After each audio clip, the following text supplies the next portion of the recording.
ఓం గం గణపతయే నమః విశ్వక్సేనాయ నమః. మనము ఈ 8వ రోజున శ్రీ నరసింహ పురాణములో సూతుల వారు భరద్వాజమునికి తెలియజేసినటువంటి ప్రజాపతి సంతతి వివరణ, ఆ విషయముల గురించి పూర్తిగా మనం ఈరోజు తెలుసుకుంటున్నాం అని తెలియజేస్తూ, నమస్తే నారసింహాయ నమస్తే గుణసింధవే నమస్తే సార్వభౌమాయ జయ జయ శ్రీ లక్ష్మీ నారసింహాయ తే నమః. హరిదాసులను నిందలాడకుండిన చాలు, సకల గ్రంథంబులు చదివినటులు భిక్షమియ్యంగ తప్పింబకుండిన చాలు, జేముట్టి దానంబు చేసినట్లు మించి సజ్జనుల వంచించకుండిన చాలు, ఇంపుగా బహుమానమిచ్చినట్లు దేవాగ్రహారముల్ తీయకుండిన చాలు, కనక కంబపు గుళ్ళు కట్టినట్లు ఒకరి వర్షాశనము ముంచకున్న చాలు, పేరు కీర్తిగా సత్రముల్ పెట్టినట్లు భూషణ వికాస శ్రీధర్మపుర నివాస దుష్ట సంహార నరసింహ నరసింహ నరసింహ దురిత దూర దుష్ట సంహార నరసింహ దురిత దూర. తిరిగి మనం సూత మహర్షి భరద్వాజునికి చెప్పినటువంటి తదుపరి ఆ యొక్క ప్రజాపతి సృష్టి గురించి మనం తెలుసుకుంటున్నాం. ఈ రోజున అలా అరిష్టకు గంధర్వులు పుట్టారని తెలుసుకున్నాం. సరస్సుకు చాలా విద్యాధరగణాలు జన్మించాయి. కశ్యపుడికే సురభి వలన గోవులు జన్మించాయి. అలా వినతకు ప్రసిద్ధులైనటువంటి గరుణుడు, అరుణుడు అని జన్మించారు. ఈ గరుత్మంతుడే విష్ణుమూర్తి యొక్క వాహనమయ్యాడు. సుపర్ణం వైనతేయం చ నాగారిం నాగభూషణం జైవాతృగం విశారిం చ అజితం విశ్వరూపిణం గరుత్మంతం ఖగశ్రేష్టం తాక్ష్యం కశ్యపనందనం. ఈ యొక్క 12 ద్వాదశ నామములతో కూడుకున్నటువంటి ఈ గరుడ నామములను ఎవరైతే నిత్యము కూడా పారాయణ చేస్తారో వారికి ఏ విధములైనటువంటి సర్ప దోషములు కానీ, కాళసర్ప దోషములు కానీ, నాగదోషములు కానీ సంభవించవు. అలాగే సవ్యకాల సర్పదోషం, అపసవ్యకాల సర్పదోషం, ఈ యొక్క జాతకంలో ఉన్నటువంటి నాగదోషముల వల్ల కానీ ఎటువంటివి కూడా సంభవించవు అని చెప్పి మనకి శాస్త్రంలో తెలియజేస్తుంది.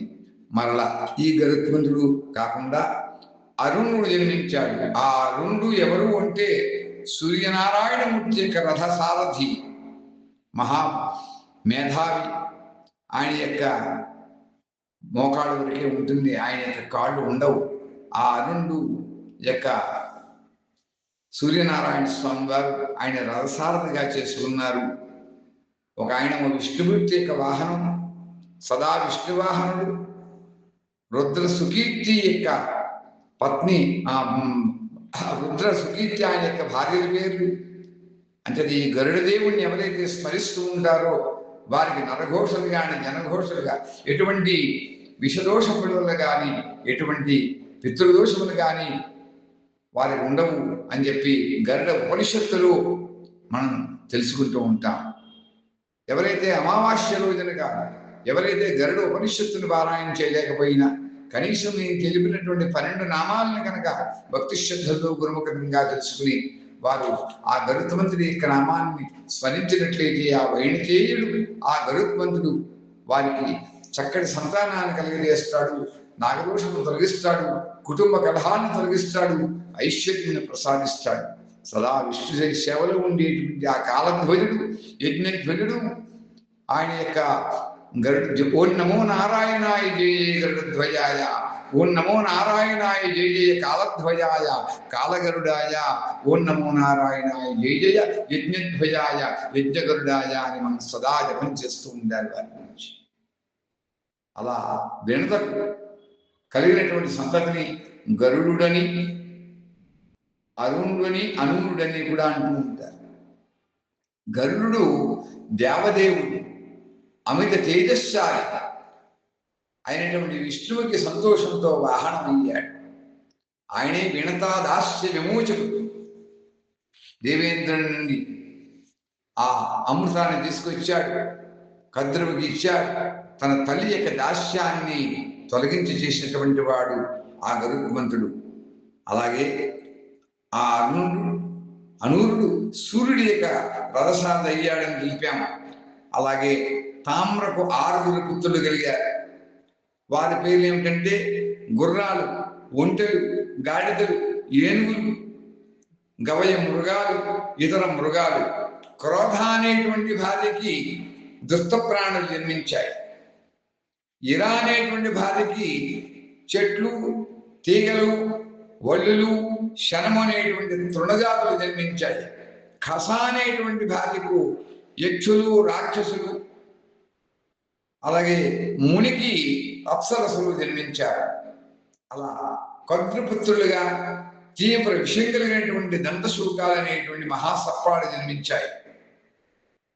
ఆ కద్రువుకు జన్మించిన సంతతి పేరే అనంతం, వాసుకిం, శేషం, పద్మనాభం, జగంబరం, శంఖపాలం, ధృతరాష్ట్రం, తక్షకం, కాళీయం తథా. ఏతాని నవనామాని నాగానాం చ మహాత్మనాం సర్పదర్శనకాలేవ పూజాకాలే చ యఃపఠేత్ తస్య సర్పభయం నాస్తి సర్వత్ర విజయీ భవేత్ అంటుంది శాస్త్రం. మొత్తం ఉన్నటువంటి నవనాగ దేవతలు, వారిని సర్పదేవతలు అంటారు. నవనాగ దేవతలలో ఒక నాగదేవత అయినటువంటి ఆ కాళీయమర్దుని శ్రీకృష్ణ పరమాత్మ కాళీయమర్దనం చేశారు. మిగతా 8 మంది నాగదేవతలలో ఉండేటువంటి నవనాగ స్తోత్రం ఇది సర్పదోషాన్ని హరిస్తుంది, కాలసర్పదోషాన్ని పోగొడుతుంది, వాల్మీకి విచ్ఛిన్న దోషాన్ని పోగొడుతుంది. ఈయన్నే వీరిలో అతి ముఖ్యమైనటువంటి వాడు ఆదిశేషుడు, అలాగే వాసుకి. ఈ ఇద్దరిని మనం ఎక్కువగా కూడా సర్పజాతులు కొలుస్తూ ఉంటాం. ఏ అనంతుడి చేత మోయబడుతున్నాడో ఆ అనంతుడు అని అంటున్నాము. విష్ణుమూర్తికి ఆదిశేషు యొక్క సహస్ర ప్రణముల చేత ఆయన ఆదిశేషాయ విద్మహే సహస్రపణాయ ధీమహి తన్నో అనంత ప్రచోదయాత్ అంటారు. సర్పరాజాయ విద్మహే పద్మహస్తాయ ధీమహి తన్నో వాసుకి నాగేంద్రాయ నాగరాజాయ నమః ప్రచోదయాత్ అంటే వాసుకి. వామే శక్తిధరం దేవం వాసుకి కంఠభూషణం అంటుంది. ఆయన శివుడికి ఆభరణంగా అయిపోయాడు. క్షీరసాగర మదనంలో ఆ వాసుకి ఎంతో సహాయపడినటువంటి వాడు. అంచేత ఆ వాసుకి ఆదిశేషుడు ఇద్దరు కూడా శేషదర్వేణ రంగేశ శేషాద్రో వెంకటేశ్వర అస్తి కాళేశ్వర భూష శేషభూషేణ విరాజిత అంటుంది. కాళహస్తిలో ఉండేటువంటి వాడు, శేషాచలంలో ఉండేటువంటి వాడు కూడా ఆయనయ్యా ఒకడే నాగదేవత. ఆయన్ని ఆదిశేషుడు అంటారు, ఈయన్ని వాసుకి అంటారు. ఎవరైనా అంతా కూడా సర్పజాతి. ఆ యొక్క శ్లోకాన్ని కనుక నిత్యము పారాయణ చేసుకున్నట్లయితే భక్తి శ్రద్ధలతో నవనాగ దేవతలకి అనుగ్రహం కలుగుతుంది అని చెప్పి తెలియజేస్తున్నాం.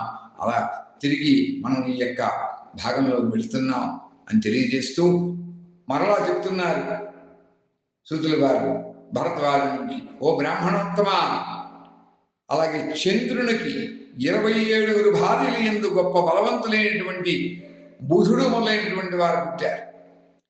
అరిష్టనేమి స్త్రీలకు 16 మంది పుత్రులు కలిగారు. వారి పేర్లు కపిల, అతిలోహిత, పీత, శిత.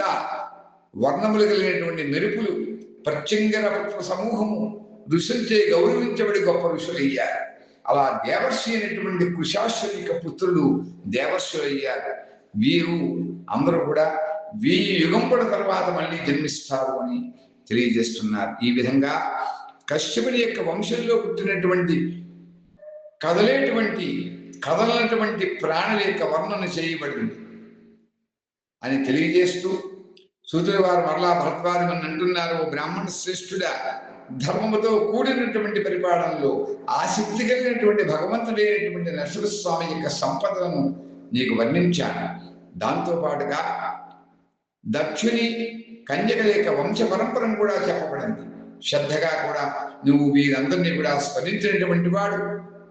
ఎవరైతే స్మరణ చేస్తూ ఉంటారో ఈ సంతతి యొక్క వృద్ధి పరంపరని, ఎవరైతే దక్షిణ యొక్క కన్యకా సంతతి యొక్క వంశ వృద్ధిని, ఆ వంశ పరంపరని కూడా ఎవరైతే భక్తి శ్రద్ధలతో పారాయణ చేస్తూ స్మరిస్తూ ఉంటారో వారికి అందమైనటువంటి సంతానం కలవాడు అవుతాడు అని చెప్పేసి తెలియజేస్తూ ఈ నరసింహ పురాణంలో సృష్టి గురించి చెప్పబడేటువంటి అంశములను, ఆ అనుసర్గ సృష్టి, రుద్రాది అనుసర్గ సృష్టిలను, ప్రజాపతి యొక్క సంతతి గురించి కూడా ఇంత వివరంగా తెలియజేశారు అని తెలియజేస్తూ ఈ రోజు మనం స్వస్తి చెప్పుకుంటున్నాం. స్వస్తి ప్రజాభ్య పరిపాలయంతాం న్యాయేన మార్గేణ మహిం మహీషాః గోబ్రాహ్మణేభ్యః శుభమస్తు నిత్యం. లోకాః సమస్తాః సుఖినో భవంతు. ఓం శాంతి, ఓం శాంతి, ఓం శాంతి. తనుగులో ప్రాణము తరలిపోయడి వేళ నీ స్వరూపమును ధ్యానించునతడు నిమిషమాత్రములోన నిన్ను చేరుగాని యముని చేతికి చిక్కి శ్రమలబడడు. పరమ సంతోషాన భజన చేసెడివాడి పుణ్యమే మనవచ్చు భోగిశయనా. మోక్షము నీ దాస ముఖ్యులగవుగాని నరకమెక్కడిదంజ నలిన నేత్ర. కమలనాభుని మహిమలు కాణలేని తుచ్చులకు ముక్తి దొరుకుడ దుర్లభంబు. భూషణ వికాస, భూషణ వికాస శ్రీధర్మపుర నివాస దుష్ట సంహార. నరసింహ నరసింహ దురిత దూర దుష్ట సంహార. నరసింహ నరసింహ దురిత దూర. ఓం స్వస్తి, ఓం స్వస్తి, ఓం స్వస్తి.